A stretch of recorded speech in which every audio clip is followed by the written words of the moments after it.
Yes, yes, we're live. We are live.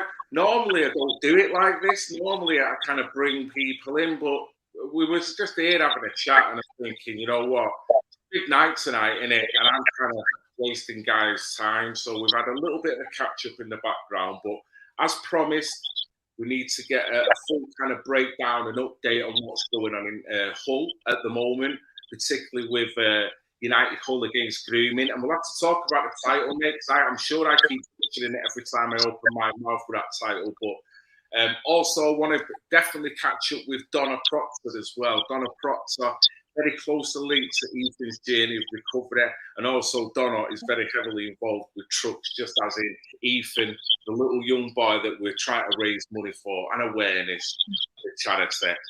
He's banging to trucks as well. So we're going to try and cover both grounds, but at the same time, try and keep it concise. So firstly, Ian, mate, how you doing? Thank you for jumping on. I thought, yeah, good, mate. Thanks. Yeah, no bother at all. Mate, I know, you know, time's money and all that kind of stuff. Yeah. Yeah, it's just slowly moving on. The girls are doing a wonderful job, to be honest. They've been working very closely with Maggie Oliver and her foundation. So that's moving in, you know, a really good move is that one. They've been down to the survivors Christmas summer ball, I think it was, down in Manchester. Right. So yeah, they've made some good connections there. They're moving on with that. We're still obviously heavily involved in this fundraising to get the solicitors or to get legal representation for the girls.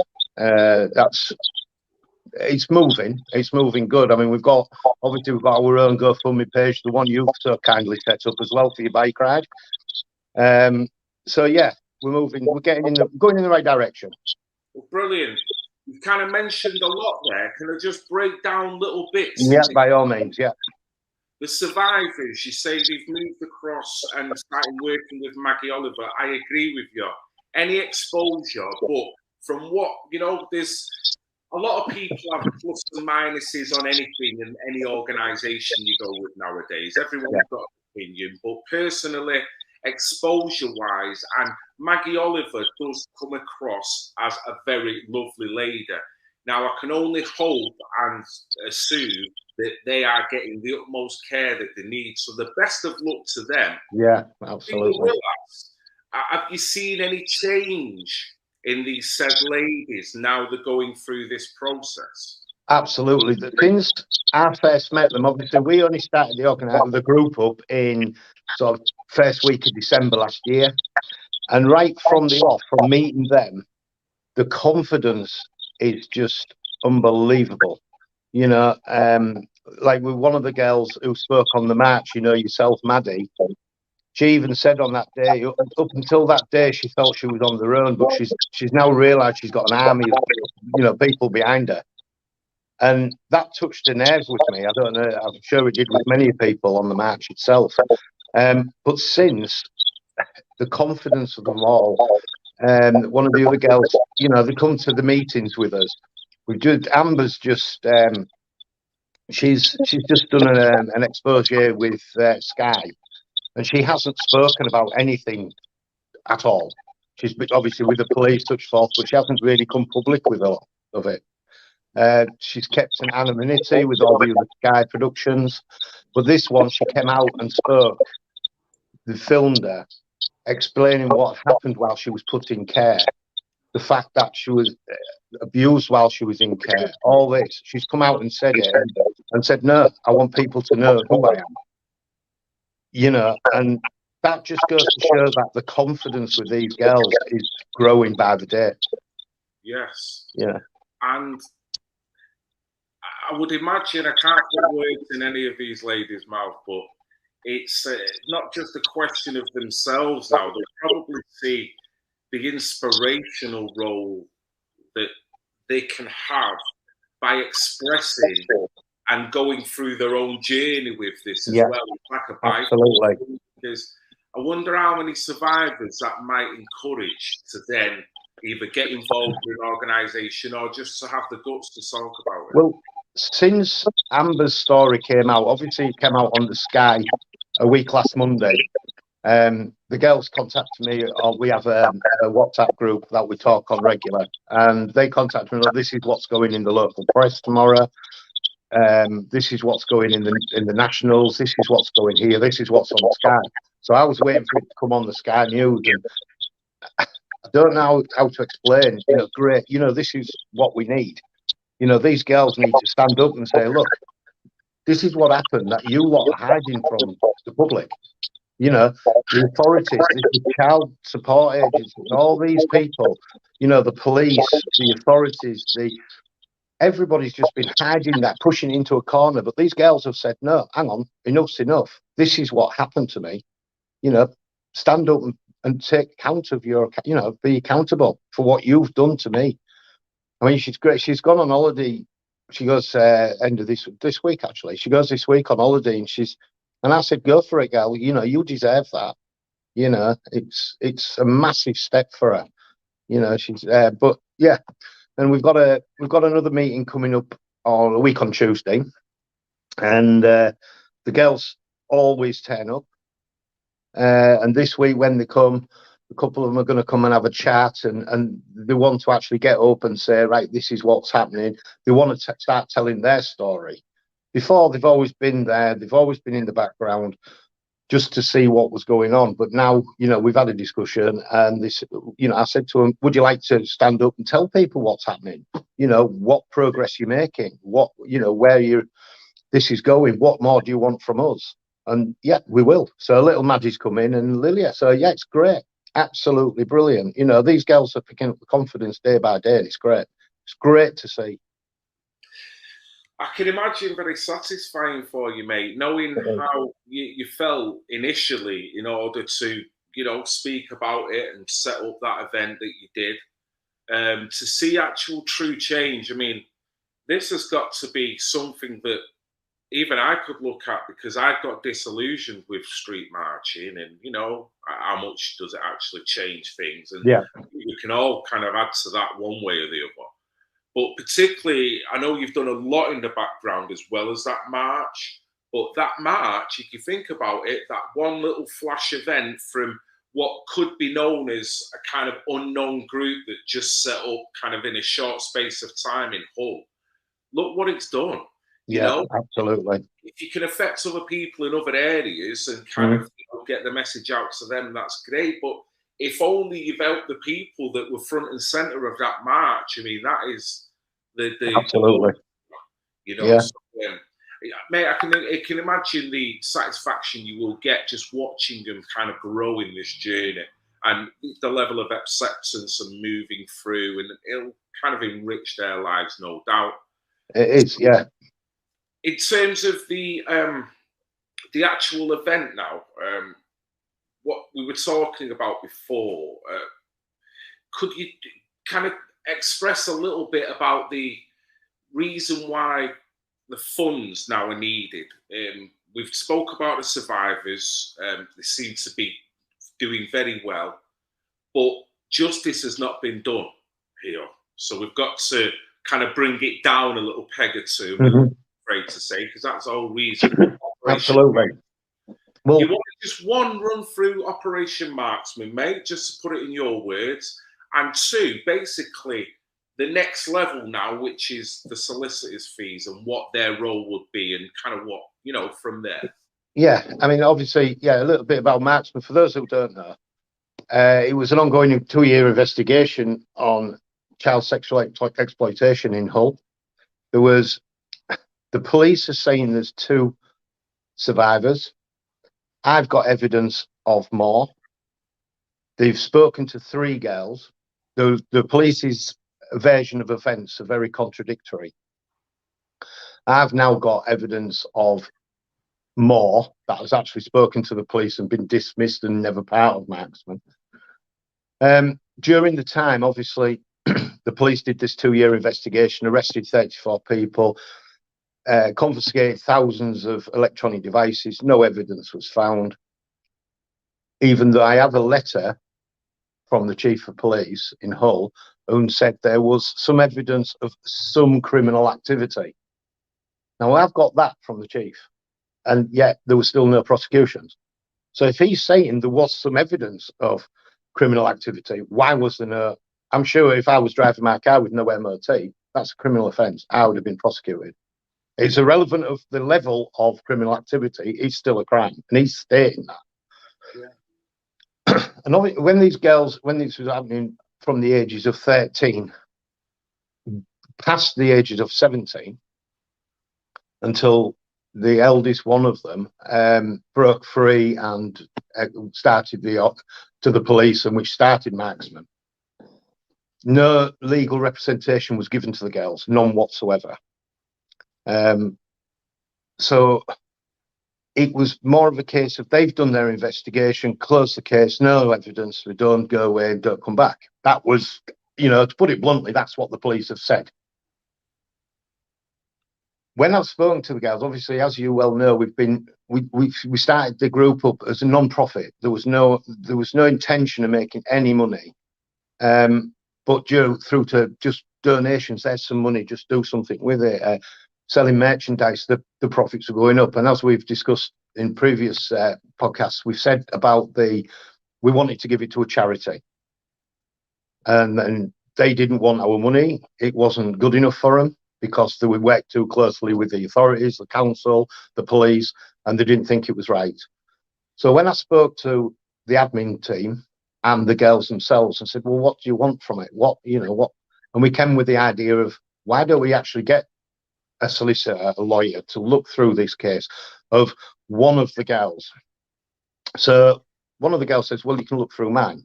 She brought all the evidence to one of the meetings. And I do have a photo, and it's shocking the amount of folders of statements, various bits of evidence. In these, they have registration numbers, addresses, people's names, all this evidence that the police said there wasn't none.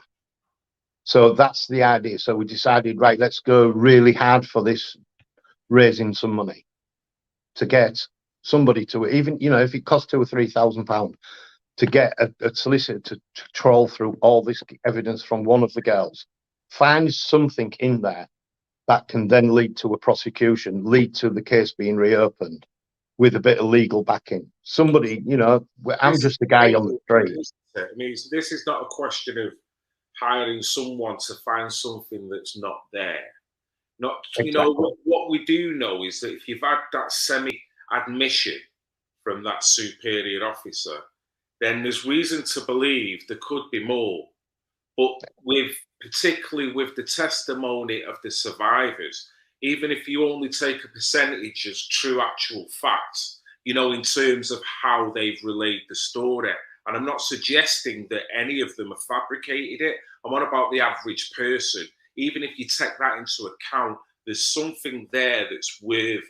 There's certainly something that's going on with the stories that have been told.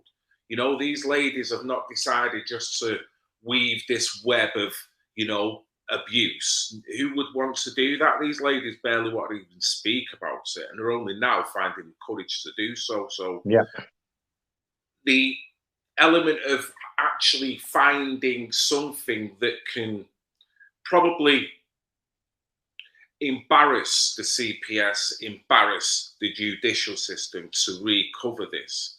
No one wants to do that either. It's a question of getting justice, but these guys have, like you said, they've built a brick wall. They've kind of used every level of power in the book in order just to say, well, that's it. There's no evidence. There's no comeback either.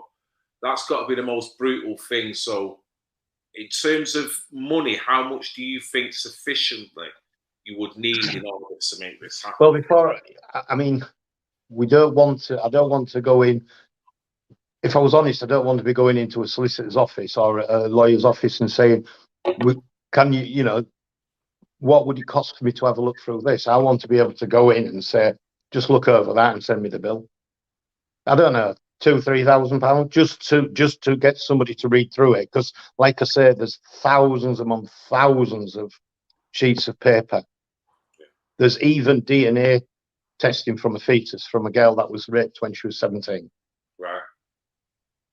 So at the same time, this would, analyse the procedures used as well. So you could actually analyse whether it's all been done properly as well as what evidence Exactly. is there. My hope is, hope among hopes, is that the fact is that they go, hang on a minute, this is wrong, that's wrong, this is wrong. Let me look into this. Somebody may turn round and say, well, actually, I'm a practicing lawyer, solicitor. I'll look at it for free. Out the goodness of the hat. Do you know what I mean? Or just donate to another charity, or give it to, because I've said if Maggie Oliver's Foundation do decide that they're going to start digging into it through their own group, which we're hoping for, like I said, the girls have got some good contacts now with Maggie. They've been working closely with her. So I'm hoping that they'll take it on a bit further. If that's the case, then we're just going to give the money to Maggie's Foundation. Right. So it's it's just, but we want to be able to, if they open one case and find a fault within that one case, it'll open all the other cases up. Well, this is the idea, isn't it? Not just in Hull. That's, yes, we are fighting for in Hull, but this goes on in every corner of the country at the moment. We all know Rochdale, Rotherham, Telford. We could go on and on and on and on.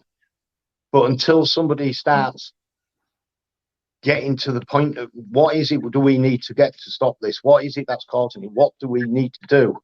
But people are we're still finding people going, oh, well, is it all just giving excuses? Seems to be. We're still getting backlash. I mean, you were there on the march yourself. I mean, I can't understand the counter protests we got. It just made no sense whatsoever. Not at all, mate. Could be their daughters. Exactly. It's not because this is coming from a certain skin colour, a certain ideology. I mean, that in itself is the broader question. And I personally feel a lot of this is suppressed because the argument will broaden the moment you start to correlate different areas going through the same thing. Yeah. Then, the numbers will tell you who's the common denominator that's doing it. Why do they feel they do? You know what I mean? What is it separate from this to normal sexual abuse? Once you psychologically start breaking it down, it's going to open everything, even down to religious beliefs. And this is how crazy it is. And this is, for me, the idea is, if we don't acknowledge the scale in which, then we don't have to really talk about that round the table. Many people will say, just reform the fuck out of that book. And people start to, but this is questions that you can't answer because the bigger, broader scope of the actual abuse that is being committed now is not being acknowledged and correlated as such as a group of people. I'm quite happy to talk about a group of white men that are going to do this and going to go out and do that. I'm quite happy to talk about a group of black men that are nefarious as fuck and go and do that over there. But you're not allowing people to be able to talk about this without getting slapped. And that is ultimately just wrong for the survivors, and it's getting no justice, and they've got to live with it. I mean, exactly. I mean, when we set the group up right from day one, we keep banging on about this is nothing to do with race, colour, creed, religion, anything. This is purely for the survivors. Nothing else. We're not interested. We've been called racist. How can we be racist when we don't even mention any of the perpetrators in any which way or form? Never mentioned them once. And I've mentioned it more there in the past 30 seconds than you have in all the conversations that we have. Yeah, exactly. Because we're not interested in that. That's not what we're there for. We want Operation Marksman opened, and whoever it was that was the perpetrators, we want them prosecuted, irrelevant of colour, creed, nationality, religion, anything. I'm not interested in that. One little bit. Yeah. Unfortunately, though, Ian, it is very politically based, this argument, and that's the problem. That's why I struggled with in the beginning when I was talking to survivors, and still now, to know that there are still survivors that won't, talk about it because they know how scary a climate is to even raise the head and say that this has happened, how intimidating it is knowing that they've got to live in the area where the abuse is being committed and probably still being committed, knowing that they've still got to see people in that area as well. You know, it's easy for me, big mouth here in Manchester, sat in my living room screaming all kinds of stuff, but I'm not in that kind of environment either. So, you know, we've got to acknowledge that, and that does half the job for, unfortunately. It is. I mean, it's like what you were saying earlier about, you know, the growth of what we've done since. I mean, in the last 6 weeks, we've gone from 4 to 5,000 followers on our group. But I'm constantly getting, since a lot of the Sky things have been rerun, I'm getting text messages and messages on Facebook, WhatsApp, Messenger about their own experiences. You know, this happened to me 20 years ago, things like that, and I never got the help then. You know, so obviously I'm inviting them, come to the group. You know, I don't know if there's anything we can do, because we're not professionals. All we're there is we'll support as much as we possibly can, and if there's any help we can give, we will give. You know, well, you're shining a beacon, mate. You know, on a street level, you're shining a beacon for people who have gone through what, you know, the topic that we're talking about, particularly in Hull as well. I think you got some good traction. I personally think just keep going, keep fighting the fight.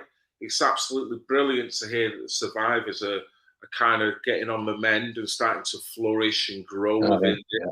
You know what I mean? That's the main thing, like you say, before anything else. I mean, I'm so looking forward to this event. Let's talk about that briefly, and then I'd love to bring Donna in. Sorry, yeah. So you quite foolishly decided to bike from Manchester to Hull. God help you. I'm planning on coming over to the campsite on the Saturday night for a soiree of two. You know, just have a ride over. It's only an hour and a bit away from us, so it's not that far. So we'll have maybe a bit more than an hour, but in much more. So we'll probably come over on the Saturday night. Then obviously Sunday morning, we'd already planned a tabletop in the club we use. Absolutely brilliant. The new Trinity Club on South Coast Lane in Hull. Absolutely great. They're closed now. The only night of the week they close is a Tuesday night. He's turned around to us and said, you can have that club on a Tuesday night, use it for whatever you want, free of charge. We'll supply the bar staff. They donate everything they make. Absolutely the best. Great club. So when we discussed it with them, we were planning a tabletop, and then obviously you decided you were doing your bike ride. So I just suggested to the admin one meeting, shall we just combine the two? Unanimous yes. Yeah, it's all planned. Tabletop from 10 till 2. The barbecue will start at 12. There is no, for the barbecue itself, I'm not planning on charging people for a hot dog or a burger or whatever. It's just to be a pot on the table, grab your center burger, put a bit of money in the kitty. The tabletops, there's all sorts coming. You know, we've got everything from handbags up to garden ornaments. There's absolutely everything. We're doing really well there. Obviously, our own merchandise will be on sale on the day as well.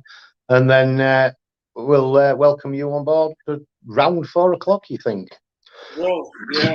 I've got a feeling it'll be blue lights and in the back of an ambulance, mate. But however to get there is however to get there. Well, I'll talk to you offline, but I was going to suggest somebody was going to say they'll probably come and meet you and guide you in. Right. Okay. That's fine. No problem. Probably need all the help I can get. Well, that's what you like. You can hold on to the back of the car or something like that. Freewheel it the last few miles.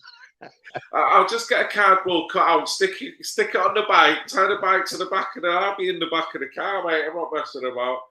No, honestly, I'm really looking forward to this here. It sounds crazy. It does sound crazy, but I really want to put everything into it. It's a kind of a semi-personal challenge I've set for myself, but just doing it, riding for that length of time, seeing what it's like camping the next day, and knowing that I haven't got, constraints to get myself back. It is a journey within itself. And if I can marry it with beautiful causes such as yourself, and obviously I'll be speaking to Donna shortly, It's like a freaking win-win, this, you know. So I'm hoping to do more. Well, I've got before I say that, let's get Let's this. see how you feel when you get to Hull. Yeah, let's see how long it is before I can actually walk again. Before I Yeah. actually say anything. So, but I'm absolutely buzzing that the guys could consolidate all what's going on and marry it into this, because it makes it a bigger event, more awareness, brings more people in, and it's very local based as well. So this is all for the community, isn't it? It is, absolutely. And we've also got on the 8th of July, they've organised a ska and reggae night there, with a local, well, they're all old men now. Well, I won't say old men. They're men of later years, shall we say. That's in the 70s and 80s. Well, especially the 70s, were skinheads, punks, the likes of. Right. So they have an annual reunion. Right. And this year, because one of the guys, one of the main organisers is a member of the group and part of the admin, and he said, "Well, why don't we do it? Why don't we combine it and we'll have it in the club and raise money for the group?" It was brilliant. So we've got raffles and we've got a locals. We've got a local ska band that's coming along. They're going to play for us. Food on, again, all the clubs throwing it all in just for us. It's brilliant, absolutely brilliant. Who run this club, mate? Who own it? Who owns it? Yes. Carl and Nicky South. We've got to give them a big round of applause, because that's getting right behind. And imagine if more small businesses done that, mate. The lift it would give you. The lift that this is, the fact that it's like a conduit. Yeah, you can use our premises. We'll even raise money for you. We don't want much in it. Whatever, so if you could get that involved with like a local community of shops. I mean, I was saying on a stream last week, the next bike ride, I actually brought this up with Donna when she talked about a bike ride. Getting corporate money involved, getting businesses to kind of sponsor, you know what I mean, without them being scared of attaching anything to something. So it's all about trying to eloquently talk to them and break it down professionally, rather than coming across like you come kind of street activist. So it's just mad with the fucking world, you know what I mean? If you can break it down properly, simply, get a few small businesses. Once them small businesses are seen to be happy working, that'll encourage more people. This is the idea, but who knows, mate? You know what I mean? It's just something positive. Exactly, yeah. So listen, Ian, have you got any last words, mate? Because I don't want to keep you all night. That's me, I think I've done my bit now. Over to Donna, really. Cheers, mate. Nice one. I love the little guilt slap. Yeah, remember, 9-hour ride. Yeah, don't forget that. It's all over to you, Phil. Mate, I've just got, there'll be Facebook posts going 9-hour ride, my ass. Look, he's at Hull train station getting off with his bike. No. Yeah. Oh, no. Brilliant, mate. Well, listen, thank you for the update. You Thanks, and Matt. have a pleasant evening tonight, and no doubt we'll be in touch over the next day or so to move things forward. Brilliant. Thanks a lot, Phil. Thanks for your time. Thanks, everyone. Ta-da now. Bye. Bye. Wow. Donna, how we doing? Doing well. As for this escorting in thing, I'll see if I can borrow my van back for the afternoon, and I'll escort you in if you want, with flashing lights and a lot. Oh wow! I've got my old escort vehicle that my brother-in-law uses, so I'll ask him if I pinch it for the Saturday afternoon, and I'll escort you in. Oh bloody hell! That'd be fantastic. I'm coming with a tutu though. Oh God! I knew it come with a catch. Oh my God! Why did I get on this subject with Donna Proctor? Because I knew it.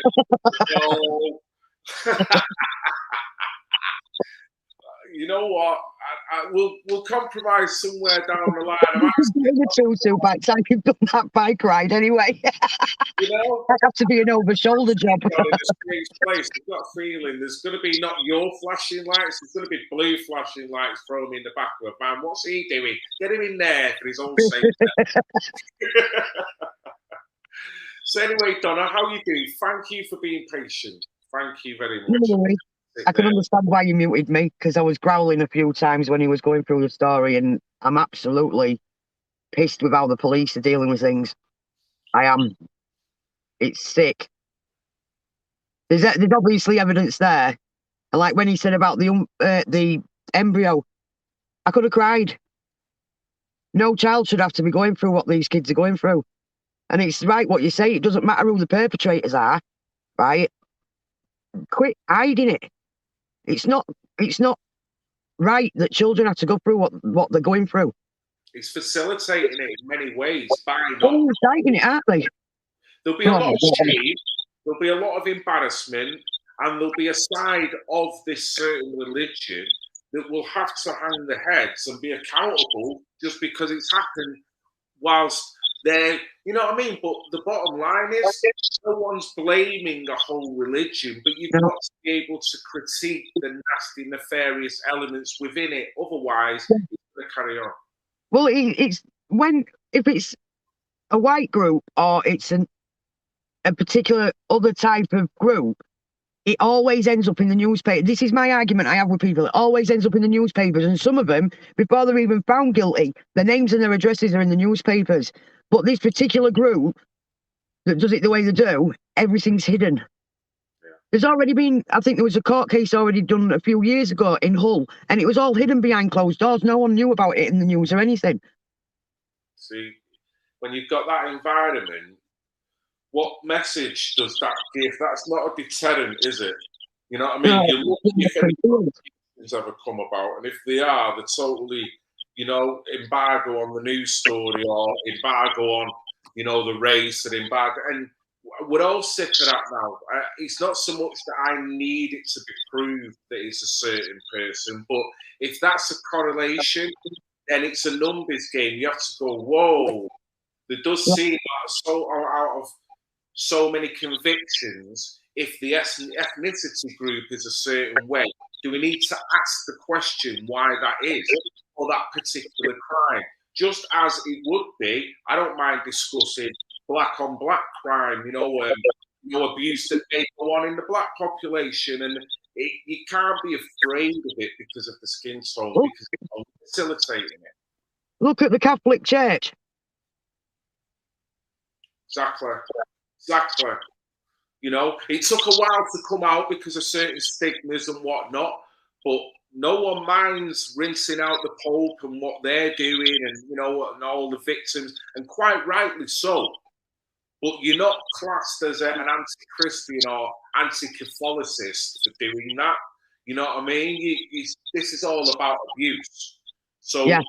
It's people are scared, aren't they? I guess that's what it is. You can call an apple, but some people won't want to call it an apple. With some people, it's not so much being scared, it's that whole, well, it's not happened to me attitude. But then when it has happened, it's too late, because you've got a child there that's mentally scarred for life. Why aren't they getting off their asses now and doing something? It's like, I would have been at that demo that day, but as you probably know, Ethan paid a visit that day to come and meet my brother, so I had to say sorry, I can't make it, because Ethan, and as you know, Ethan, he's like, he comes, if he was coming, he comes first. So, and I couldn't take him into that environment because he don't understand.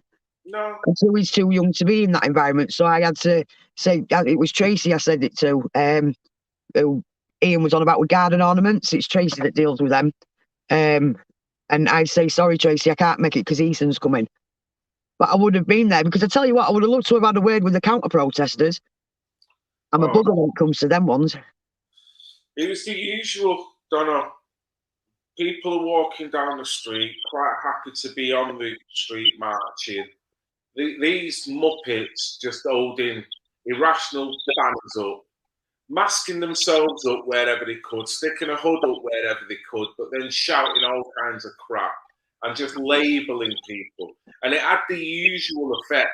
I actually remember going, I ain't falling for this anymore, because it used to be the case that you go over, charge over to them and get in their face and start, you know, and I thought, no, because that's what they want. They want this. Well, I don't do that. I will walking over to them. I talk to them nicely to start with.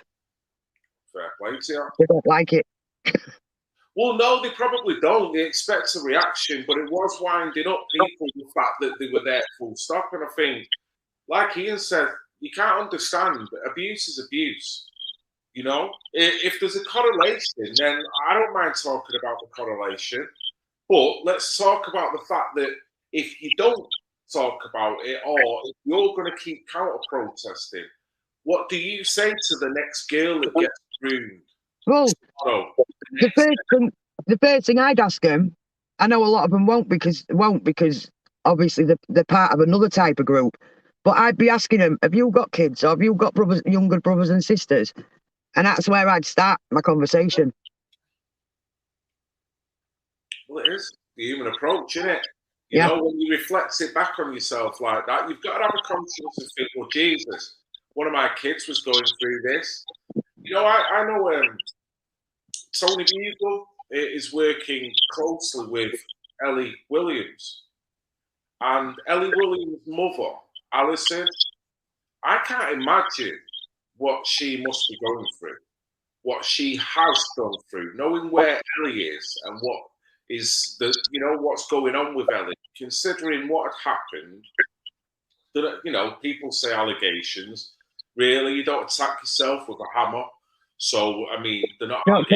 Don't cut your own fingers off, neither. Ridiculous. And it's shocking what's happened to her, the way she's been incarcerated, labelled, and, you know, court trial after court trial, labelled as a family. Even they tried to come for the mother, Alison. So, as a mother, as a parent, yeah, I can't even fathom what this would be like. Like I said to Ian, it's all right me having a big job and shouting about it, but if one of my daughters was going through it, it'd be a whole new story. So, if anything, I've got to give respect, massive respect to not only survivors, but the parents.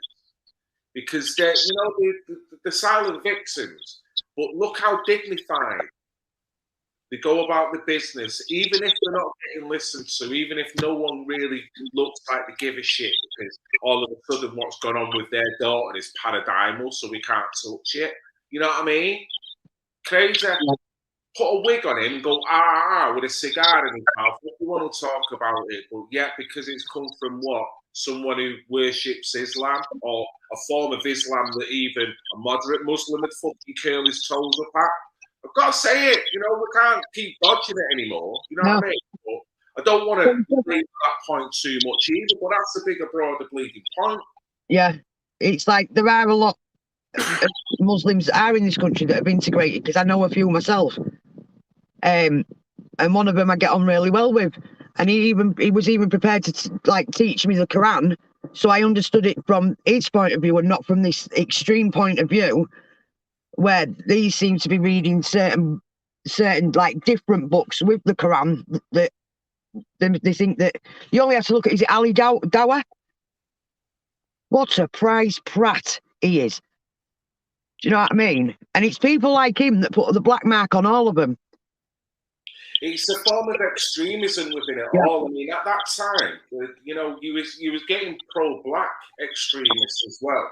Well, I'm surprised you haven't been called a white supremacist yet, to be fair. I said, I'm surprised you haven't been called a white supremacist yet. I've been called that. I've been called a coconut. I've been called all kinds of things. To my good friends, they just call me either Styles, because that's my DJ name, or Phil. That's it. Because even if we break down this argument, we're all in agreement. Because where I'm coming from, it's not for anything negative to happen to the black population, or anything negative to happen to the Muslim population, generally speaking. But fuck me, if I see anything negative of warning that's detrimental to society with any of them demographics, I've got the right to talk about it. You can't tell me not. And I'm not going against my skin colour by doing that, because I'm owning it. I'm owning the negative shit. I don't like Snoop Doggy Dogg waving his fingers round, promoting gang shit. You got black on black crime all over the place, but yet you're going to point at the white man and go, well, it's systemic racism in England. Get a fucking grip. You know what I mean?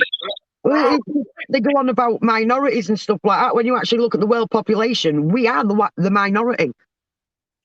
Well, it's fast becoming that way in this country. I mean, it's not there yet, but you look at it, And I don't want to get conspiratorial, because it's not even a conspiracy. Things that we spoke about 2-3 years ago is becoming more of a reality. And this will disenfranchise so many different groups as well.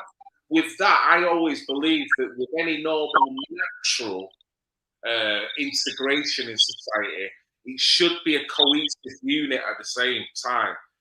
We're all divided that much now that no matter who's flooding in, we're all encouraged not to bother with one another, not to really integrate, not to really speak the language and come down to the cultural society that you live in.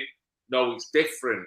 And that's not a white, black, Muslim, Middle East, it's not a Chinese thing. It's just a general thing, you know, in terms of when you look at any other foreign country that's kind of got a sense of nationalism, or at least want to try and maintain it, then there's got to be some rules to adhere to. There's got to be some accountability and justice. But at the same time, there's got to be seen before citizenship a good degree of assimilation and integration into society on many different levels.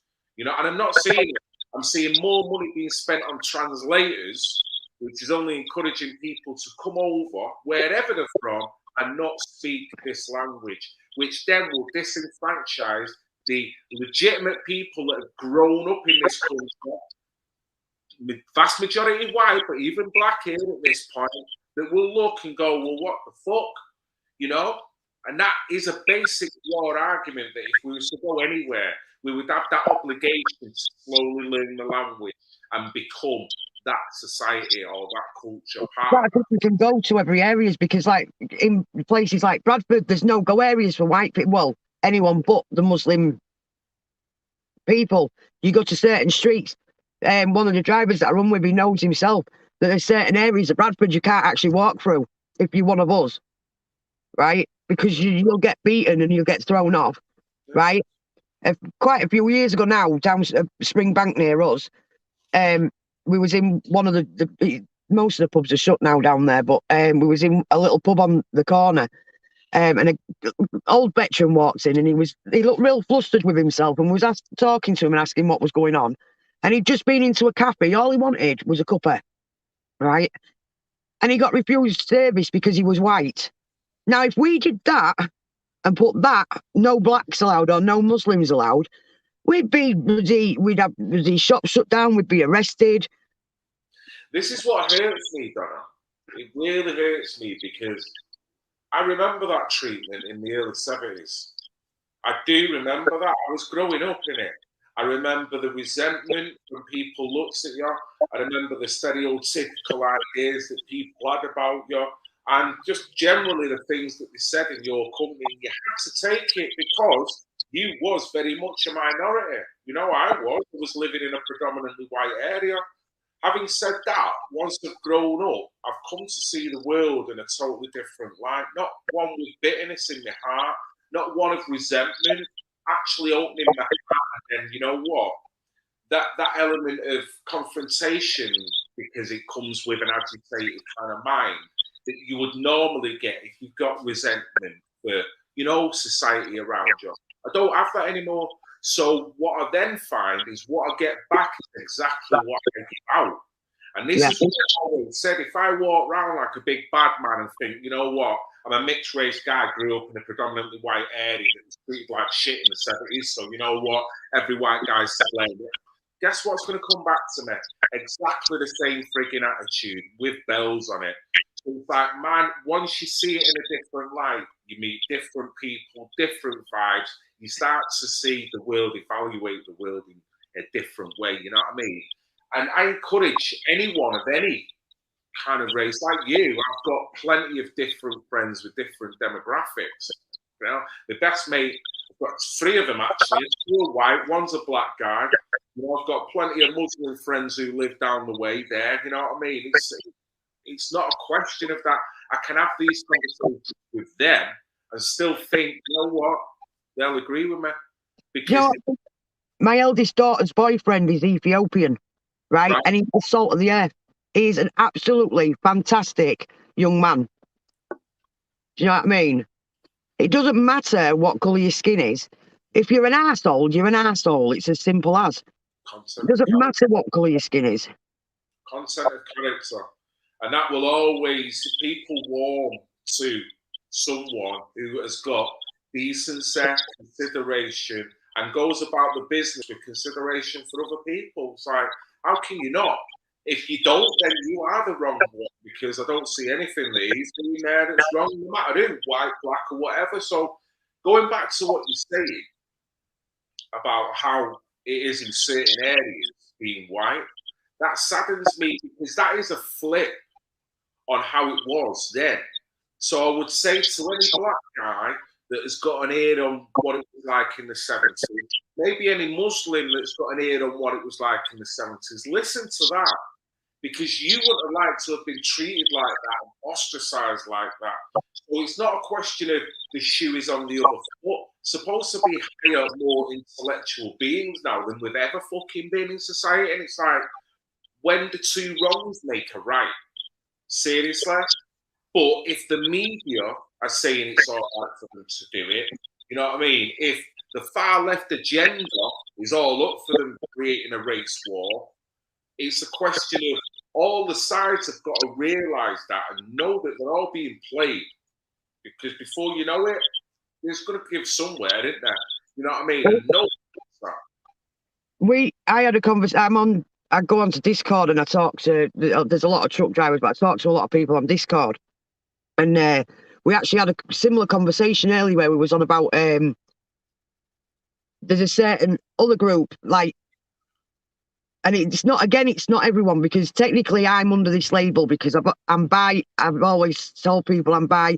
I don't want no medals for it. I didn't come out and expect all roses and all to be like worshipped on because I've come out as like, but it's the LGBTQ group, and a lot of them are your left wing uni students that think that everyone should have the right to come into this country, but at the same time they don't actually read between the lines of what these extremists that are doing what they're doing to the kids, right? They don't read what they do to people that are gay and them type of people, but they still support them. And you think, are you really that daft? You can't read between the lines, because they don't seem to realise that if something happened where they did manage to, say, take over part of the country, anyone that's LGBTQ are going to be the first ones that are either stoned to death, thrown off a building, knifed, gunned, whatever, however they want to get rid of them. But these are the same people. These aren't the people that represent me, because I don't need no big medal and no big street party to tell people. It's got nothing to do. If you want to live as trans, bi, gay, whatever, live that. But why do you need to have this big crown on your head because you've come out and you're so brave? No, just live your life and get on with it. But at the same time, you're supporting the people that are doing this to the kids. But then you look at it on the other level, where you've got trans people going into schools, twerking and dancing for young children. You've got rules coming into schools in Wales where they're going to be teaching children as young as 3 and 4 how to masturbate. Sorry, I'm just like... It's all part of the same agenda where children are going to be the ones that suffer. And I'm sorry, on my watch, I don't want to see it. And to be fair, if I ever saw anyone harm a child, I'd probably go to jail for a long time, because I'd go at them. But it's the stupidity of people, right, in these particular groups that don't actually seem to get it into line to realise that in a way, they are all the perpetrators. These are the dancing, wiggling the bits around in the street in front of kids at bloody Pride Parade, and these are actually abusing them the way they are. This is why we've got Unite for Hull, right? They're all abusers at the end of the day. They are all abusing our children, physically and mentally, between a lot of them, and it needs to stop. And we need some people with bollocks in the bloody building in London actually doing the job, and we need the police to sort it out instead of us all having to do what we're doing now.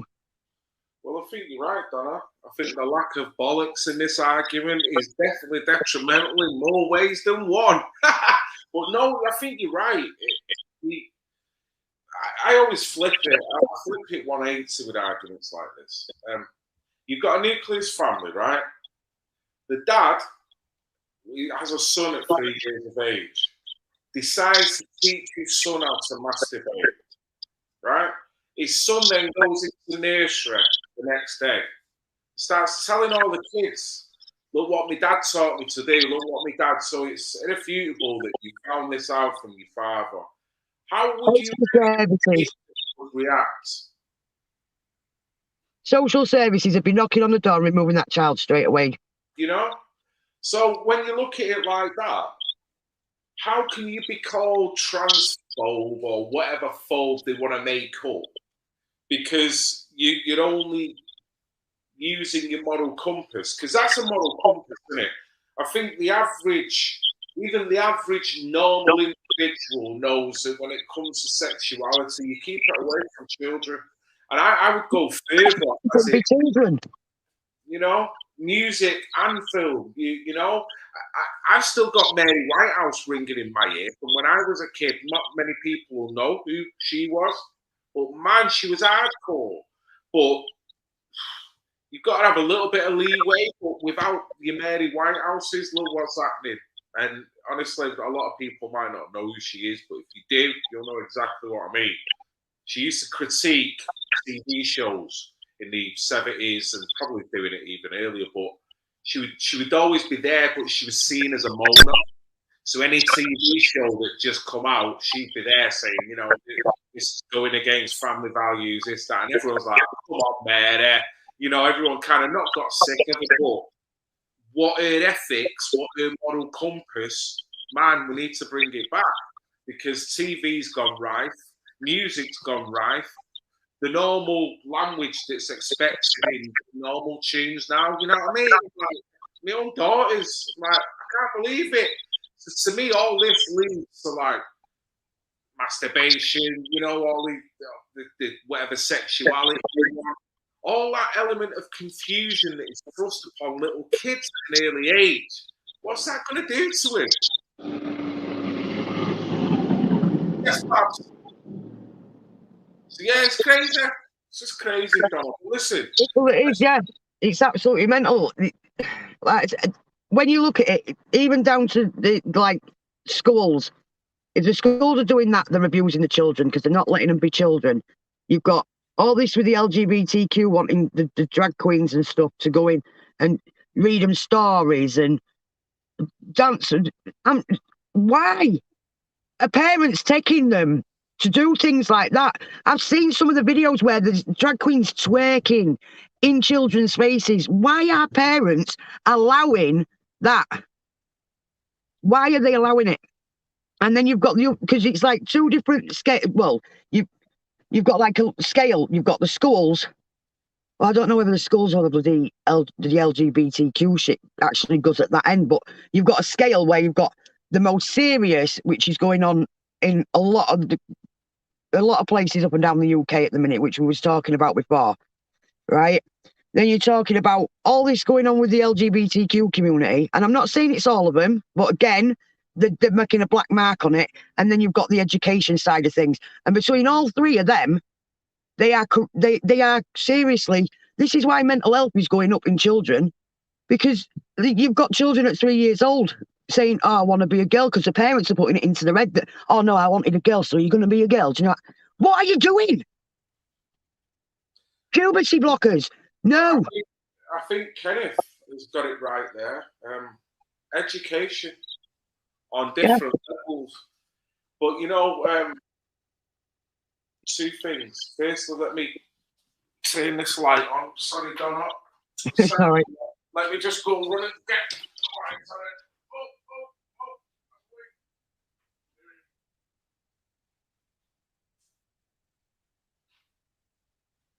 Should we sing a song while he's gone, guys? I don't know what to do. I'll just sit here and twiddle my fingers.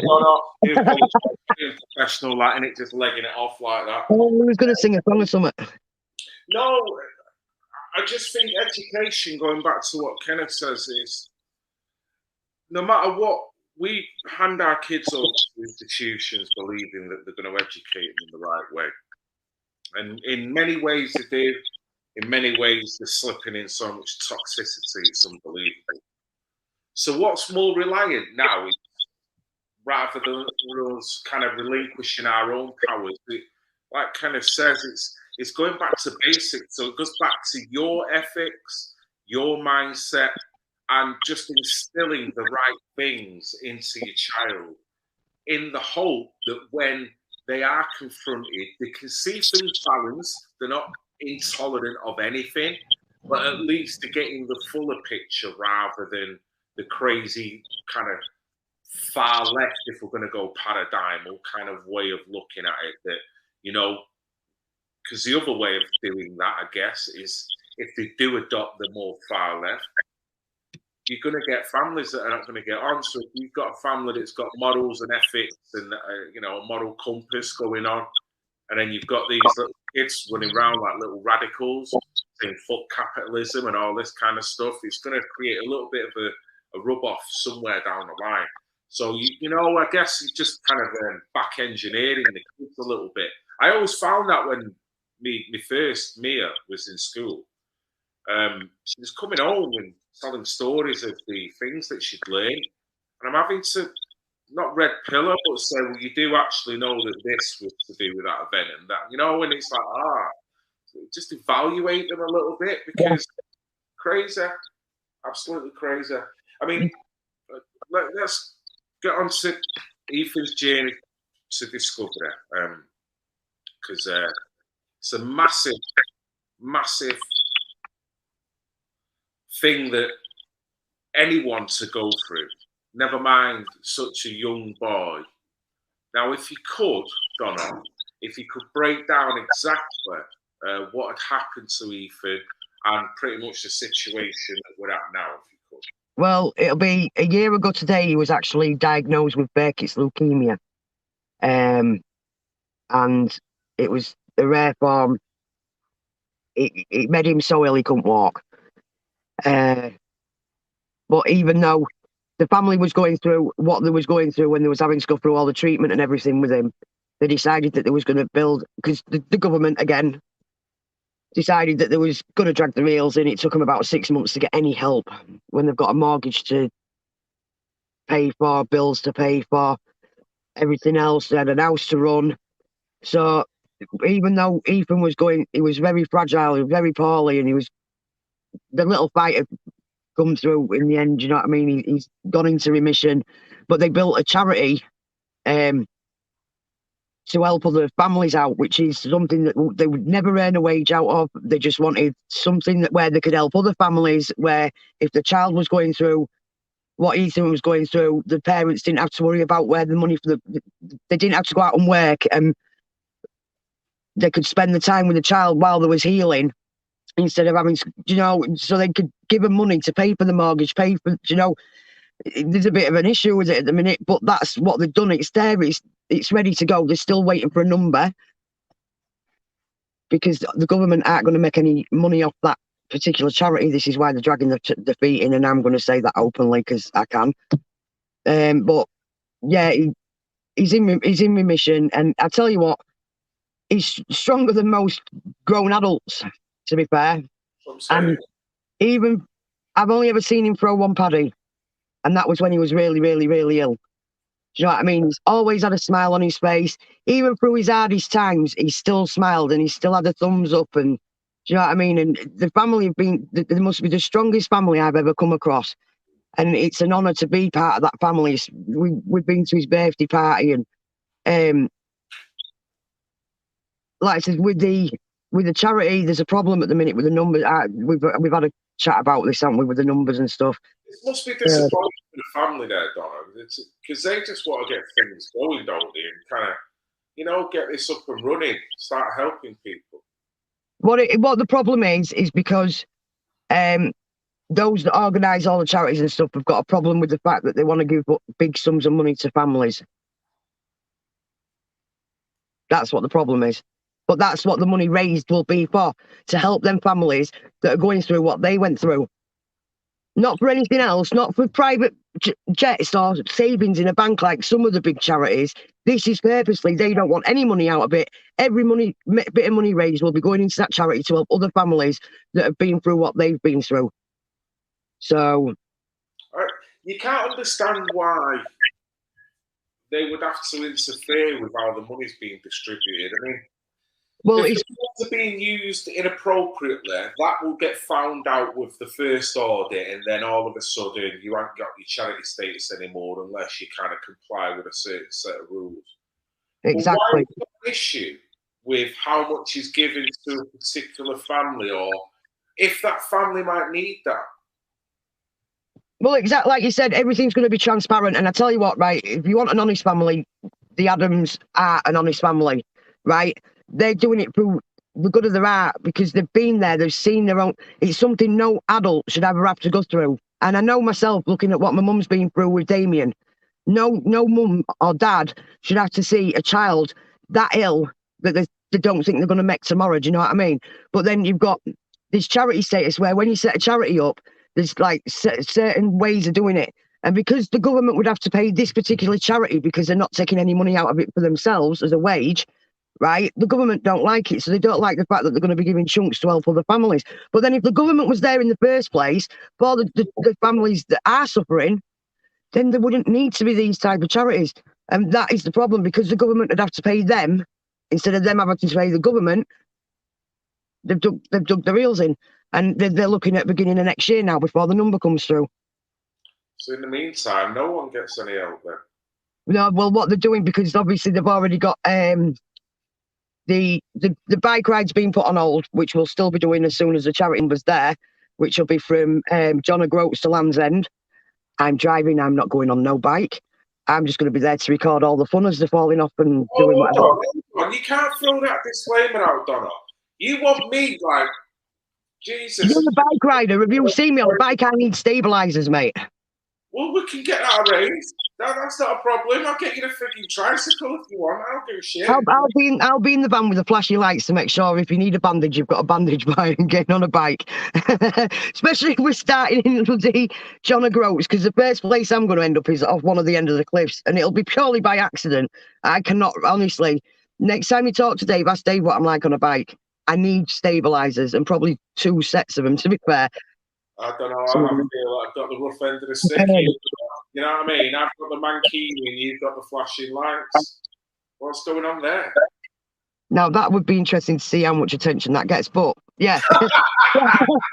We have got, there is a truck show in September, which there was hoping all the money was going to go to Ethan's charity. But until they've got this number, there is nothing they can do. Their hands are tied. But instead, it's going to, I believe it's Ward 18 of Birmingham Children's Hospital, which are the people that treat Ethan and obviously treat a lot of children with cancer, various different types of cancer. Them. Donna, if I was to set up a GoFundMe for Ward 18 at this hospital, that'd be all right, wouldn't it? Yeah. Well, like I said, I'd already done my own work to see if there was, because when I was helping a certain charity out, I knew that you could go on to, I can't remember if it was Just Giving or GoFundMe that this particular one was on, but you could actually start a separate fundraising page that linked directly to that page. So the money would go into that, but they don't seem to have anything on GoFundMe or Just Giving that you can link to. So it would be a separate thing that the money would go to them at the end, on your own GoFundMe page. But it's Ward 18 of the Birmingham Children's Hospital. Right, I shall set it up tomorrow. I'm going to take this down anyway, and we'll not take it off here, but take a copy of this stream, put it up, put it on Facebook, differentiate the two. So there's going to be a segment with Ian, a segment with yourself, you know what I mean? Just try and kind of get both GoFundMes going together and then just push forward till the 24th on that. So, when's the next time you're going to see Ethan then? Hopefully pretty soon, because like I said, we've got to sort this out with Pup's Palace. She's very kindly said we can go and visit the lambs and the donkeys and stuff. And she's actually going to spend time with Ethan herself. She's going to try and get a tractor from one of the farmers next door. She's actually on Facebook. If you put in my or the one of the two, Pup Palace. She's absolutely crazy lady. That's why I think I'm going to get on real well with her. But she does like short videos with the animals. She's got very bright language. the same as us. She's just there, do you know what I mean? But she's prepared to take time out of her own. This was just through a message that I sent her because I thought Ethan would love it there.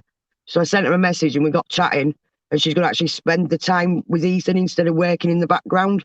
So you think to spend time with her, and she's going to like sort out for a tractor to come so we can have a tractor ride. And she actually wants to get involved in the charity as well. So she's joined the group. And like I said, absolutely lovely woman. She works a bloody arse off, to be fair, and it was nice of her to say. She just said that donate to the feed and stuff, and I ain't got a problem with that. I said to her, I said, I'll pay whatever to get him there. So we've got to sort that. So hopefully pretty soon. Because I want to go play with the lambs. To keep an sneak out. I want to play. Yeah, well, there's a joke there somewhere, Donna, but I'm not going to do it, right? Because I'm getting wrong in it. But what is really kind of touching there, I'm speaking to yourself that's obviously got more of an insight with Ethan's journey to recovery, and you're talking about whether it's a local business but a local farm that is prepared to help and support Ethan's journey to recovery any way they can. And you can tell by what they're doing there. And talking with Ian before, as you hear, the day has been set out for this club to organise like a tabletop day and barbecue and all that kind of stuff. It's brilliant what they've done. It's well, I'm just on both levels. It's really encouraging that you're getting good support from local people that are just really nice. That it's only small help, but it's massive at the same time. You know what I mean?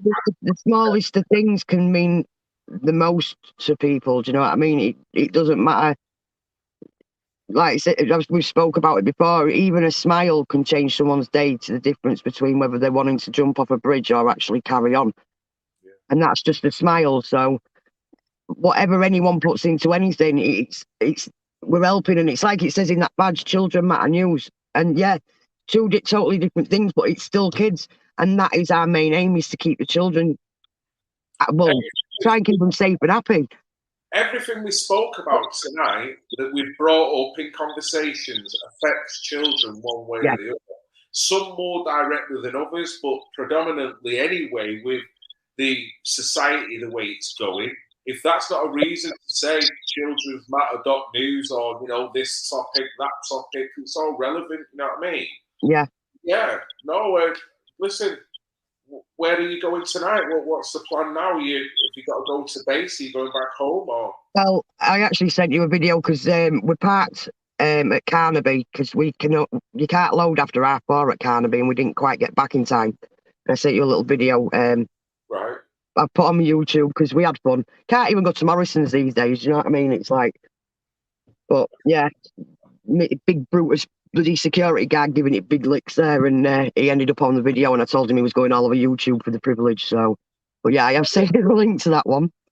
Oh, geez. One of my drivers. Don't be doing that. No. What? So you've gone to a supermarket and the security guard's got all his ego puffed up?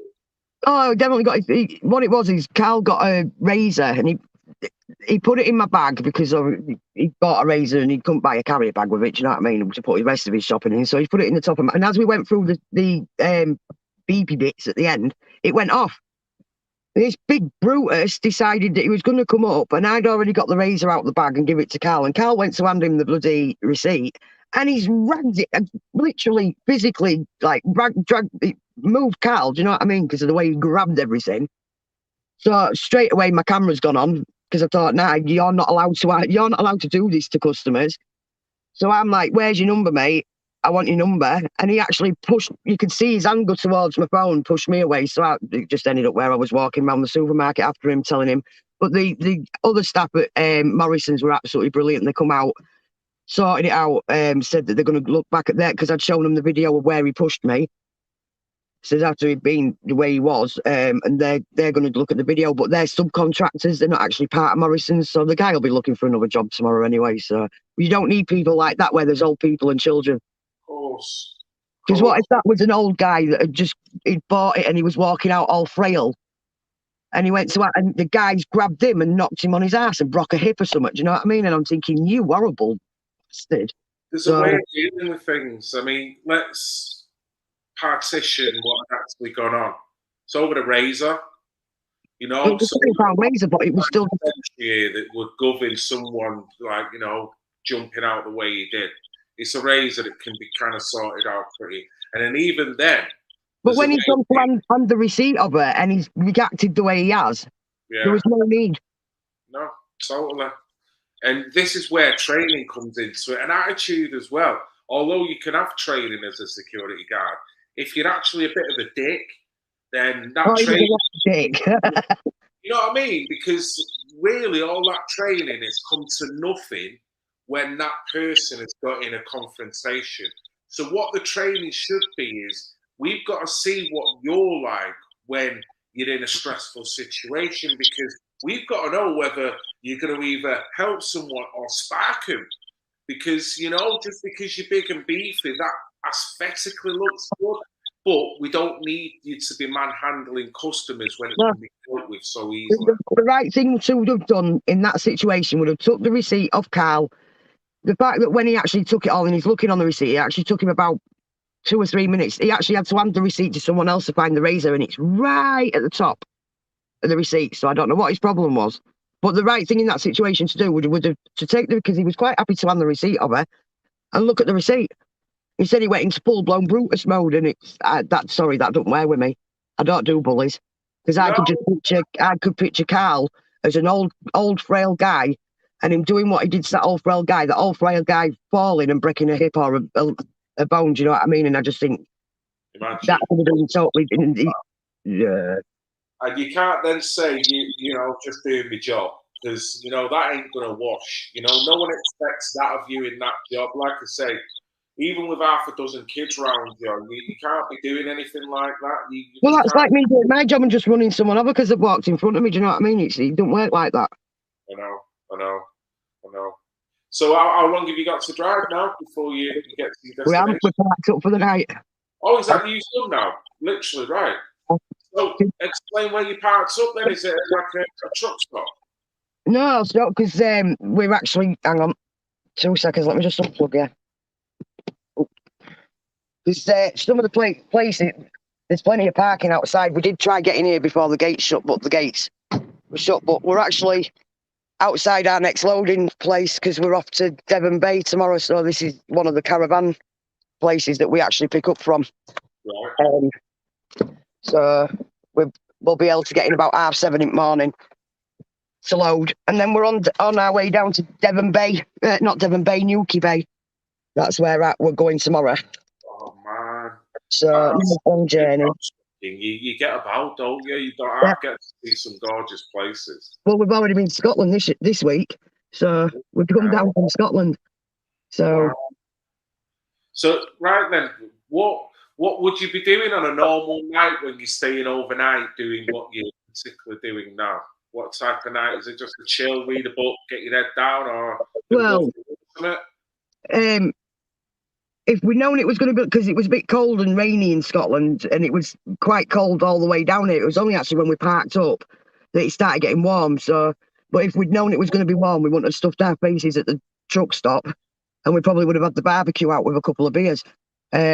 Sometimes we just chill on our beds and go through YouTube or whatever, or clean our vehicles. Mine needs a good clean, but he keeps breaking down, so I can't be arsed with him. With him? Why does it have to be a guy? It's a him. It's called Groot. LC's a girl. I name all my vehicles. I'm a bit sad that way. I've got Lily Lilac, which is a Ford Probe as well. So I name all my vehicle, and our Transit that's being done into a camper. That one's called Gizmo. Right. Because it had a gremlin in the works when we first got it, so I called it Gizmo. Is it all right now then, or what? Yeah, it runs fine. She's the beast of the group. She's like got 400,000 miles on the clock, and she's just gone through another MOT. Yeah, I've got this one that's done 130,000 miles on a 20 plate, and I want to put it over a cliff. So just going back to a comment here by Robin Hood, security guys were bullying ill people in a hospital, stopping them lying down. They shouldn't be allowed to. They're not physically, unless it's to help someone's life, or if there's an altercation going on where two people are fighting, they are not allowed to physically touch you. No. They're overreaching with the powers, but we could say that some elements of the police, you know, they use that badge in such a malicious way in many times. You know what I mean? And it's unfortunate that there'll be an element of the personality with the security guard, but an element where they might feel that they can get away with it with that person, but I won't do it with that. You know what I mean? So there's an element of cowardice as well, picking on the average It's person. annoying as well, because that security guard, when you look at the video, because I've sent you the video in message, the link to the video, he actually knows what he's done wrong, because as soon as he sees that camera go on, he turns away and he's trying to get away from it, and he will not face the camera because he knows what he did was wrong. There you go. You know, it's crazy, isn't it? You know, has he not got a body cam on? I guess they don't do it. They said he has got one on, so it should capture what's happened. But they've got plenty of cameras around the doorway, so I just said to him, good luck in finding another job. And it's a shame, isn't it? You know, but the bottom line is you can't be treating people like that. You know, warning whether he now has to reevaluate his life and look for something else. It's a lesson, you know, because that's wrong. When you're dealing with the public, you just can't. Exactly. So Jesus, sorry you have to go through all that. It's just another day to us. We deal with a lot of arseholes every day, even just driving. In this job I have, for some reason, people think that it's funny to get as close as they can to me or to the vans, not realising they're putting themselves in danger. We're there as a safety feature. I've had them run at me, actually down the middle of the road in front of me, trying to ram me off the road. So it's just an everyday occurrence in this job. But I still love my job, and it won't stop me doing it to my full potential. Because at the end of the day, I'm there as health and safety. Well, I'm there as a pilot driver. I'm also there for safety for other people. And if they want to play silly games, I'm not paid to move out of their way. I'm paid to protect.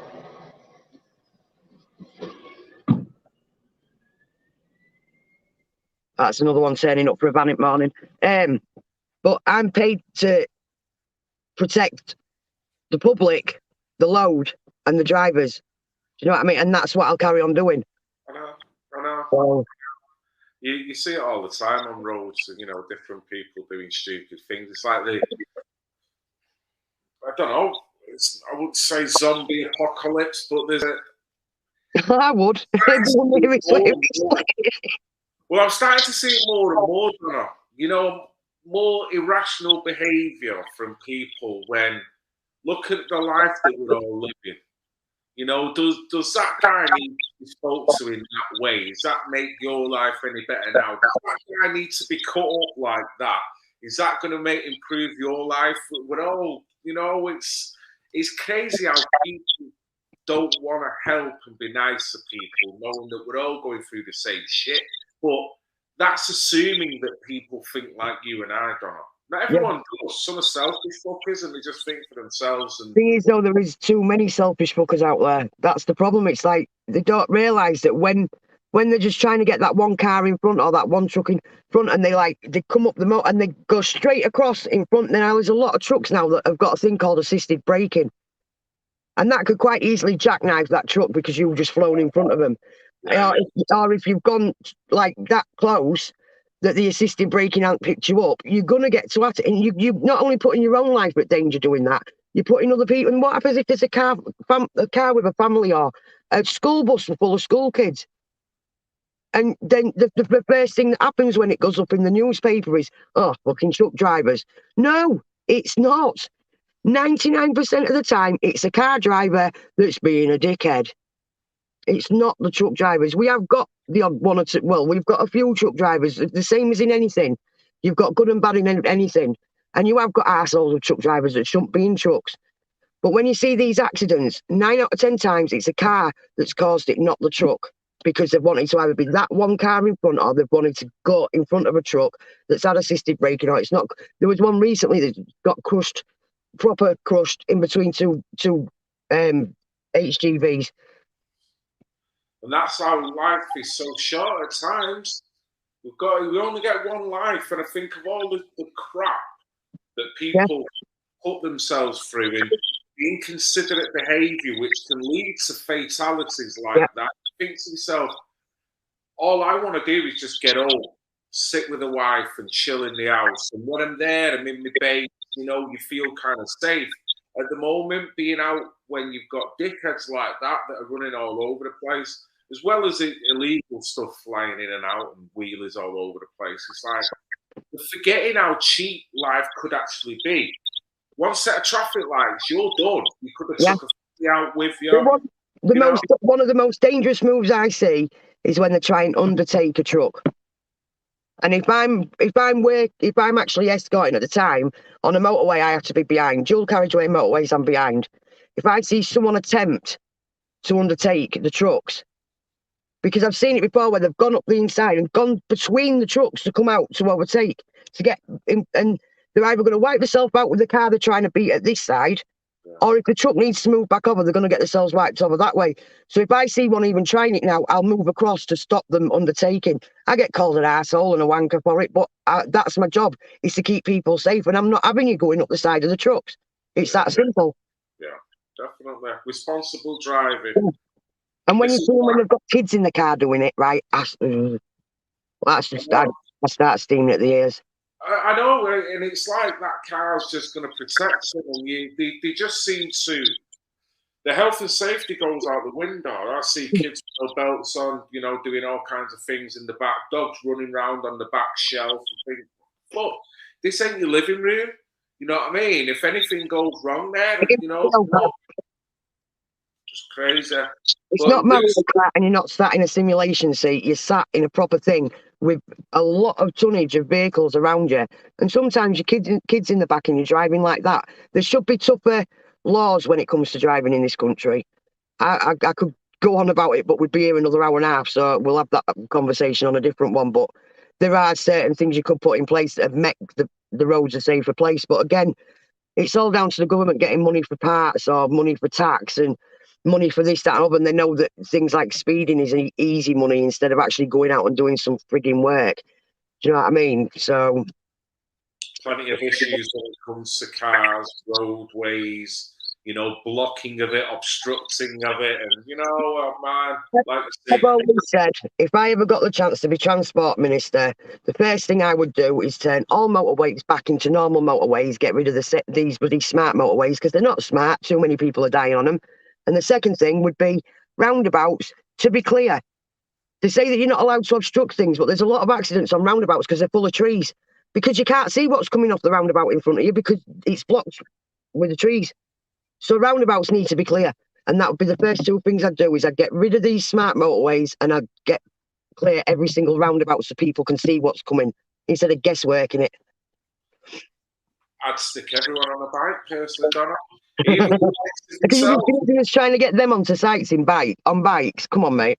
I know, but I'm a bit of an idealist, really, and I think take off the Sainsbury's trucker delivering tons of produce, get him on a fucking bike, get him on a tricycle with a little box in the front, and he can deliver just local goods to his local.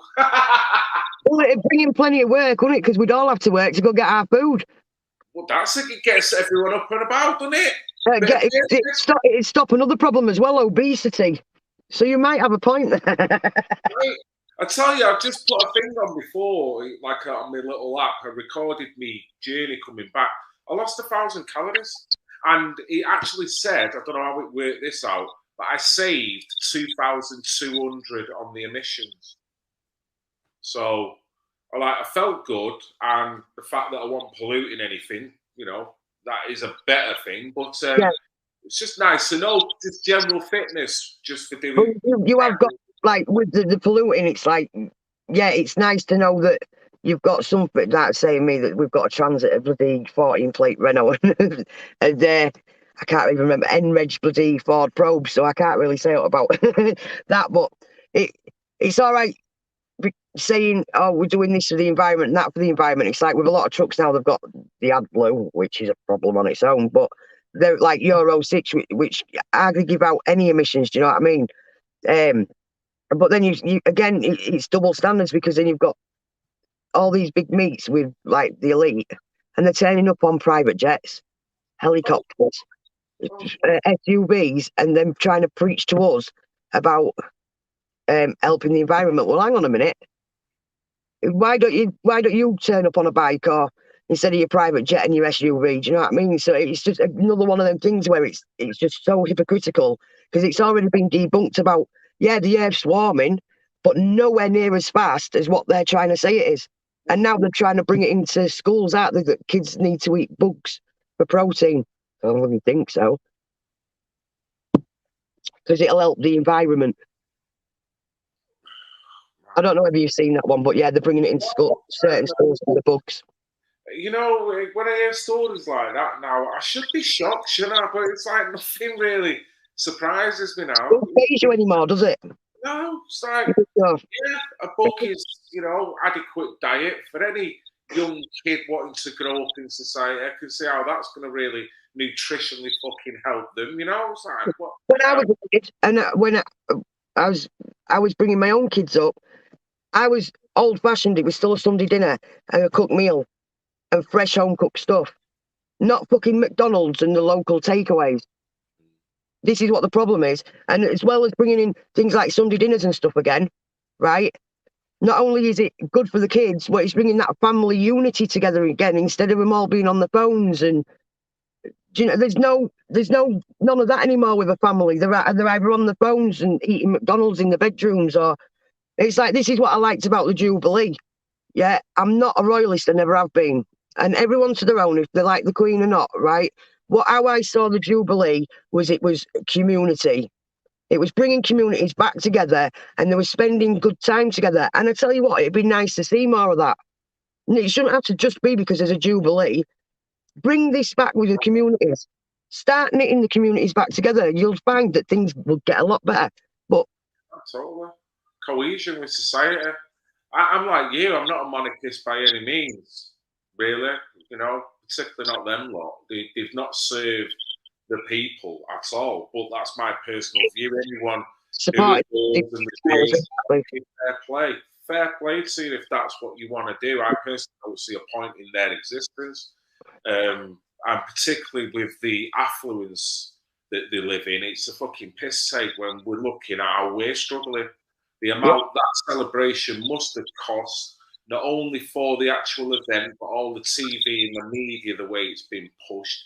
And in many ways, it's been used as a marketing gimmick for people to spend more money doing other things. So it's like, in a good way, it's brought the old element of which I remember of 1977, the Silver Jubilee. I do remember that because I went to my sister's street party.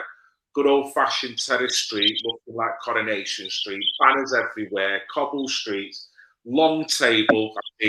Everyone brought their own dining room table, and it was just the whole street. All the kids were out, so it's nice to know that has been embraced from it. You know what I mean? It's the street parties up and down the country. Do you know what I mean? It was bringing communities together. It's something we've not seen in such a long time because of the way everything is. There doesn't seem to be any such thing as communities anymore, and it actually put the expense to one side. It was the whole community thing with the street parties and stuff.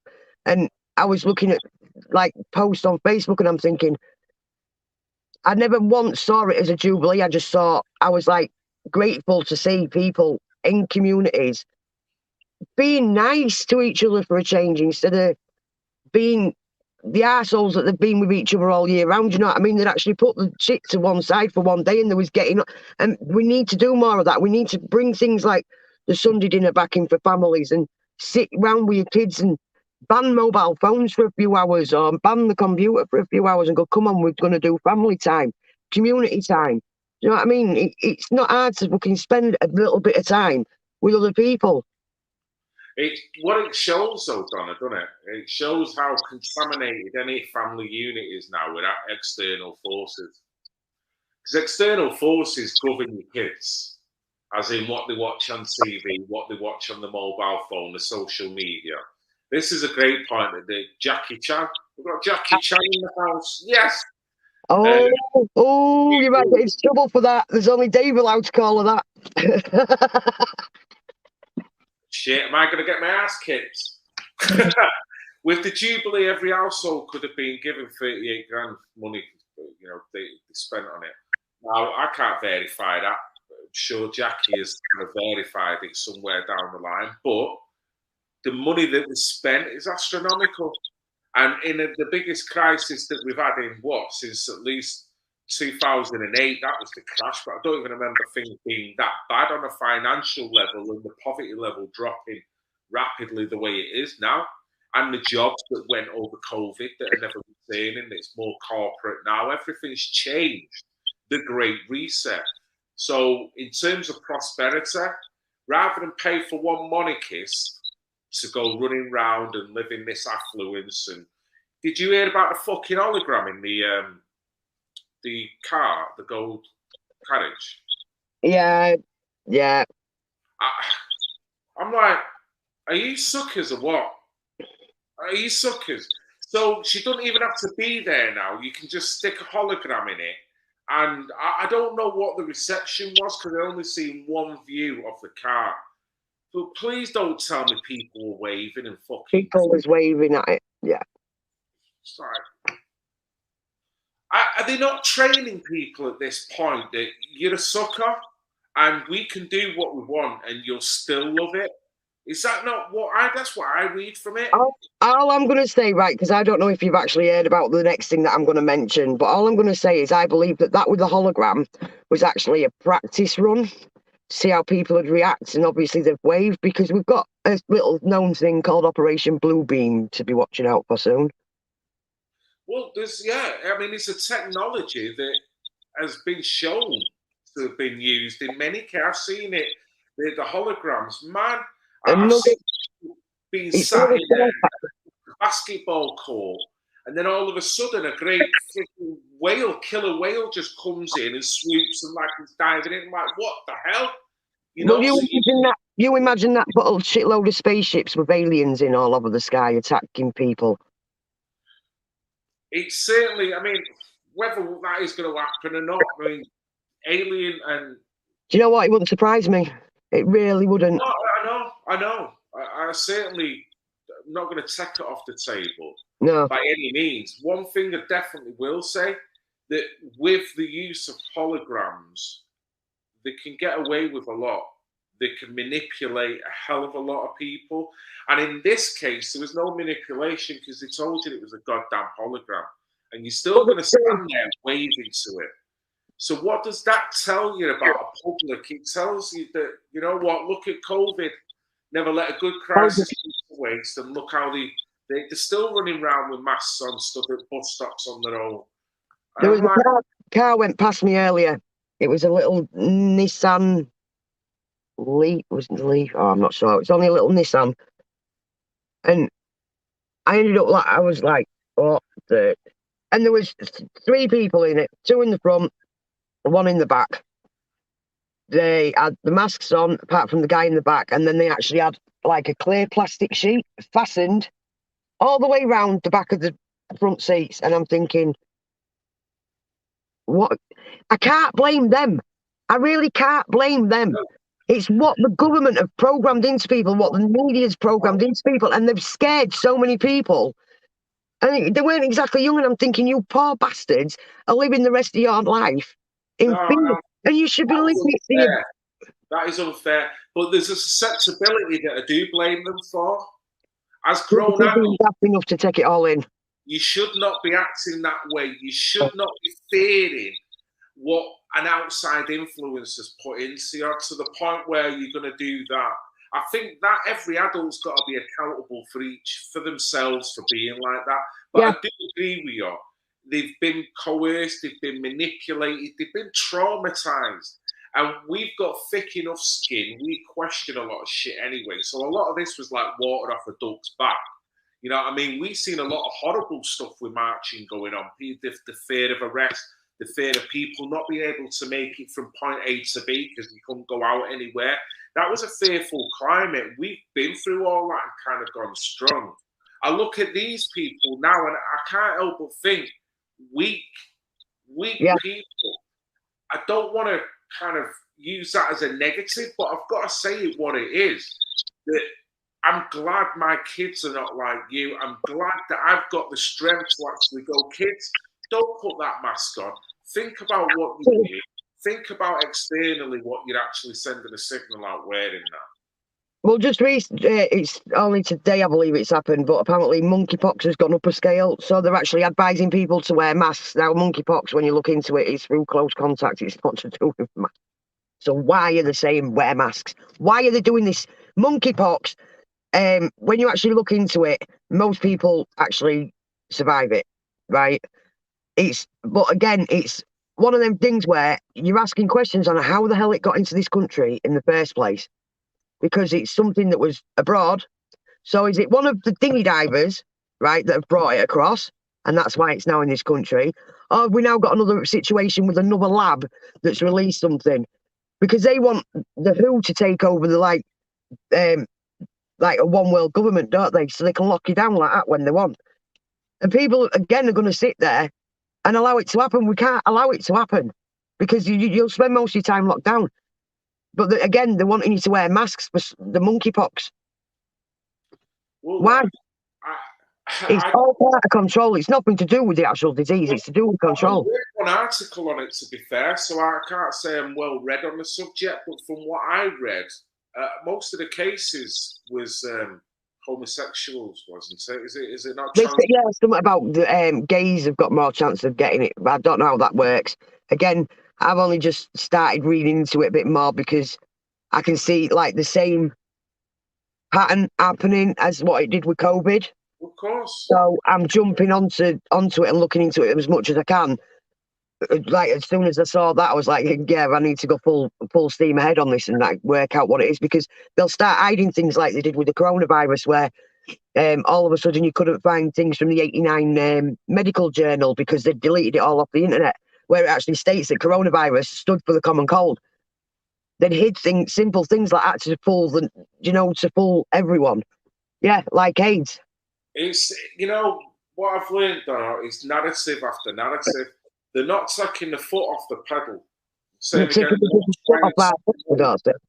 Well, yeah, they're not trying to promote prosperity with people. They're trying to instill so much fear that the person will become submissive to the state. This is all, but we might as well speak Chinese. The state can kick my big hairy ass. Sorry, what was that? It says I'll never come submissive to the state. The state can kiss my big hairy ass. Well, for anyone who looks into things a little bit more, there's a hell of a lot of resilience that gets built up. And it's a rational resilience. It's not like I'm going to reject something just because I'm paranoid about the state. There's been enough cases where the state have not looked out for people. They've not had accountability. They've kind of been hypocritical all the way. And I will never, I can't overstate this. I will never, ever forget when there were come out that through COVID, through this so-called pandemic, which wasn't, but the level of fear, they were trying to make it an epidemic. They actually used the term, never let a good crisis go to waste. Yeah. Now that is, for me, that's like me being sat at home, right? My daughters are going through that much trauma in their life that instead of me supporting them, instead of me trying to alleviate that, I use that to my advantage on it. That's the kind of thing that the politicians done time after time. And they've stopped ever since. There's been one narrative. Soon as one's got boring or what the public psyche's not really paying attention, they'll flip it to something else and get everyone. And there's so much distraction when you're looking at the news in that way that no wonder people can't think anymore. Yeah, but it's also causing that division. And in turn, if people don't wake up soon, they're going to conquer. It's the whole divide and conquer. If you're not arguing over one thing, you're arguing over another, and it's going to need to work as one. Of course. That's why I've totally physically removed myself from it, because all you are is a product then. And when you're a product, you're inefficient in what you're actually there for. Jackie's just pointed out order out of chaos. That is exactly what it is. Of course. They're kind of messing up the mindset of the average individual. So we can't even work out what's going on. We're all splitting opinions that much that we're not actually coming together. We're moving apart, and we've witnessed that over the past 3, 4, 5 years. I've never known anything so divisive as COVID, because that brought it round the coffee table. It brought every family member into the argument. Whereas normally race, politics, gender, it'll only affect a certain amount of people in the household, because some in the household don't give a shit, don't want to get into politics, don't want to do this, don't want. But COVID, all of a sudden, everyone, they're not coming to meals, you're not getting a job, you're not coming round this, you know, I can't come see you. Mother's falling out with daughters, sons falling out, and it's like, what the fuck? I've never known such a state of affairs that I'm sure won't be over now. We're still suffering the or families will be still suffering ramifications for all that that's going on. But it's like there's people that, while you've got elitists and famous people dying in hospital with the families around them, but you've got people, just a normal, like, fuck you, Jack, you could die on your own in hospital, and families have been left distraught because they've not been able to say goodbye, the final goodbyes, or they've not even been able to touch the funeral because they've done what they've done with the numbers at the funeral. It has had a mass. Well, you might as well just press the big destruction button, because there's people with mental health issues out there now that are never ever going to be the same again. Why is there not an inquest to all that's gone on? One Ukrainian, anything happens to them in this country, no doubt the world will stop straight away. If they're not allowed in, if anything happens, if they go in a supermarket, that security guard pushes them. Imagine the shit that it hit the fan. Exactly. A freaking refugee like that, or an immigrant or whatever. You know what I mean? But yet you've got this that's going on. It's totally been overlooked. As far as I'm concerned, the death count, has still not been verified. Well, the most recent one that we could work out was somewhere near the truth, was about 17,000 that it actually killed in the end. And remember, Neil Ferguson, 500,000 deaths if you don't lock down the economy. He's bloody predictions, though, isn't he? He always has been. But this goes back to what Jackie's saying. This is a philosophy I've always run with: problem, reaction, solution. Yeah. They create the problem because we're a bunch of dumb fucks that's more worried about ourselves. We react to that problem. And then once we react, they can come in and go, well, we can solve it, but it's going to cost you this. 9 times out of 10, because the average person can barely scratch their own arse. I'm sorry to say it, but this is the public that we so love, but yet still wear masks when they don't need to. So I'm going to call weakness when I see it. These are the ones that scream for the solution, which means our rights are diminishing. And I've witnessed that in my own life from 2001. The lifestyle you could have pre-2001 to now, Jesus Christ, I can't even explain it to my kids because they wouldn't even believe me. You know what I mean? Yeah. Bloody hell. But you know what, Donna? I've really loved this chat, and it's like getting on nearly 2 hours. We try and keep it small. We never manage though, do we? Around the houses, in it. I've got shit to say. You've got to say it. Get it off your chest. I'm sure we still need to do that once a week spot of what was it? Mock the week, like a mock the week style thing. Yeah, we could pick out, once we get all the riding out of the way, we could sort a slot out. We could pick out a few stories and just rip the shit out of it. Why not? You know what I mean? Mad over it. Like, because it'd be great if we could find newspaper, especially ones, do you know, when they word them so perfectly, like the one with the COVID, where they said, guy dies of COVID, but if he'd not had his injections, it would have been a lot worse. And did you know when you're thinking, how's it a lot worse? The guy died. How could it have been any worse? And it's stuff like that. Certainly, we need to pick up on it more, and hopefully more and more people will realise to look at how things are worded. Instead of taking what it says for gospel and start fretting, it's like when they say died of or with, there's a difference. Did they die of it or with it? You've got to pick between the words, and I think picking out stuff like that, it'd be quite funny as well, because I learn better when I'm laughing. If we can get people laughing and learning at the like looking into things properly at the same time, bonus all around. Yeah, rather than throwing cups around the room, it's certainly a better option. You know what I mean? Well, the only time I expect cups to be thrown at me is when I'm in an haunted house. So Listen, Donna, it's been an absolute pleasure having you on. Thank you very much for your Thanks time. for having me again. And thanks to everyone that's listened and gone, bloody hell, she goes on. But yeah. I think we've both done that tonight. Don't you worry about that. You know, that's what people tune in for, so they can engage and hear other people's opinions on certain things. Whether they like it or not, that's up to them to deal with. I've said it. I'm going upstairs now, chill with a wife, and I'm out of here. So it's just one of them. But any last words you'd like to say before we end the stream? Just keep the vibes high, keep in the light, keep smiling, and stay fucking safe, guys. Every single one of you. Excellent. Brilliant, Donna. Listen, we'll be in touch over the next week as the events coming closer and closer. Yeah. But certainly, if you speak to Ethan's family and Ethan himself, give him my love, will you? And cheers, Donna. You have a safe day tomorrow, yeah? See you later, mate. See you later, Donna. Tonight. You take Bye. Nice one. Wow. Wicked. Right, let me just run through these. Let him magnify truth, it will magnify him. Let him strengthen truth, it will strengthen him. Let him guard the truth, it will guard him.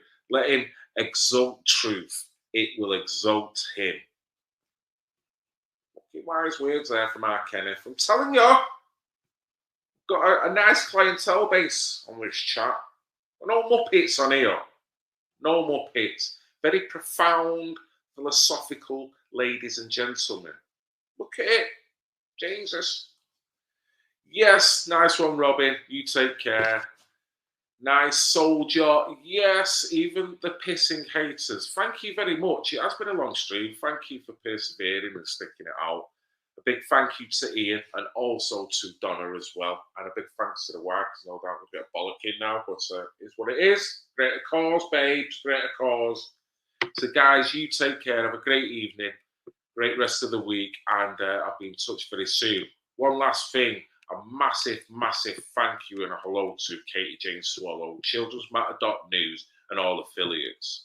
Guys, I love you all, even the pissing haters. I love you. I love you. I love you. I love you. I love you. I love you. Even the pissing haters.